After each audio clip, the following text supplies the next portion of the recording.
Alright anime fans, buckle up, because today we will talk about Accel World. This is not your average kids in a game anime.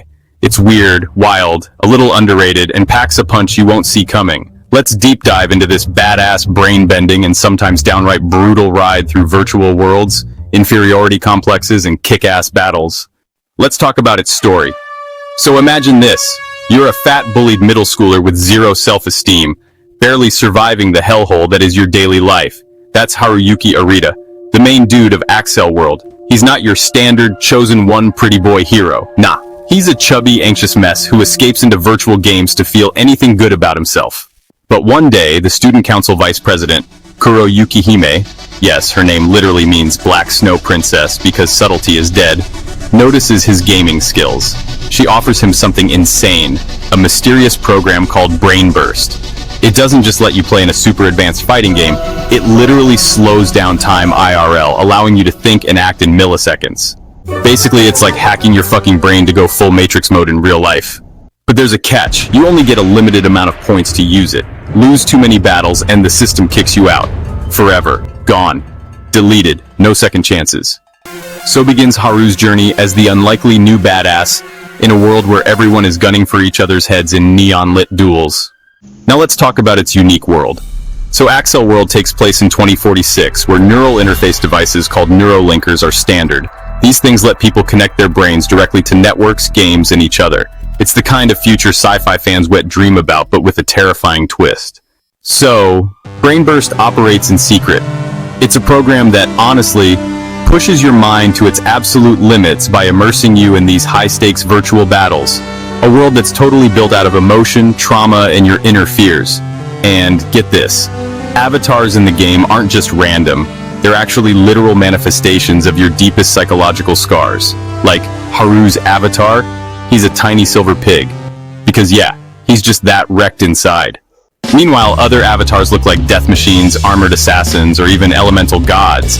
It's kind of like therapy, but, you know, with laser swords and mechs instead. Now let's talk about its power system.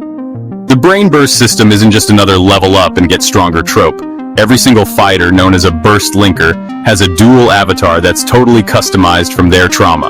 Oh, and your color? That actually represents your fighting style. So, Red Kings are all about offense and aggression. Blue Kings are basically defense tanks, and so on. You gain points by winning duels or making real-world moves that help your burst linker faction. It's strategic as hell. Some players even manipulate others in real life to win inside the game. It's dirty, it's smart, it's survival of the smartest and most savage. Also, lose all your points and the game uninstalls itself from your brain, forever. That means no second tries, no do-overs. You're done. That pressure adds stakes you don't get in your average anime. Now let's talk about its characters. First is Haruyuki Arita, also known as Silver Crow, our protagonist. Short, fat, depressed. But underneath all the self-loathing is a warrior. His dual avatar, Silver Crow, is the only one that can fly. A game-changing ability in a world built on ground combat. Haru grows from a scared pig into a lethal aerial fighter. Watching him rise is honestly fucking satisfying. Next is Kuroyukihime, also known as Black Lotus. She's a former king, one of the most powerful burst linkers ever, who went into hiding after, well, beheading another king. Yeah, things get that real. She's elegant, deadly, mysterious, and honestly, she hides her own scars, but she totally believes in Haru and really pushes him to rise. She's not your typical tsundere, she's more like a dark queen with a soft heart and a sword for a tongue. Up next is Takumu, or Cayenne Pile. He's Haru's best friend, a genius and an athlete who, you know, hides his own inferiority issues. At first, he's super jealous of Haru and does some seriously shady stuff, but he redeems himself later on with some raw, emotional character development.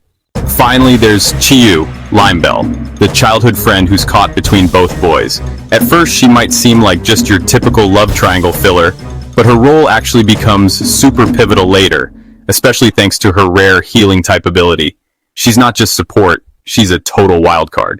Unlike your typical power fantasy anime, yeah, I'm looking at you, Sword Art Online, yeah, you know that shit. Accel World actually gives a damn about character psychology. It really digs into emotional trauma, self-worth, jealousy, and growth in ways that, honestly, most shonen series are just too scared to touch. The power system is, well, smart and personal. It's not just about strength, it's about surviving your own demons and evolving mentally, not just physically. Also, it's not always black and white. Factions betray each other, fights aren't always fair, people play dirty, and, that makes the whole world feel real. Plus, let's be honest, seeing a chubby underdog fly into the sky and punch through a fucking mecha in midair, that's some goddamn catharsis. Now why it's worth watching. Firstly, because Accel World isn't about being perfect. It's about struggling, breaking down, and crawling back up stronger. It's a mix of cyberpunk tension, emotional storytelling, and straight-up banger battles. The animation still holds up. The soundtrack slaps, the drama hits hard. Final thoughts. Accel World is one-of-a-kind anime. Sure, it doesn't have hundreds of episodes or constant fan service, but what it does have is soul, and a message that sticks.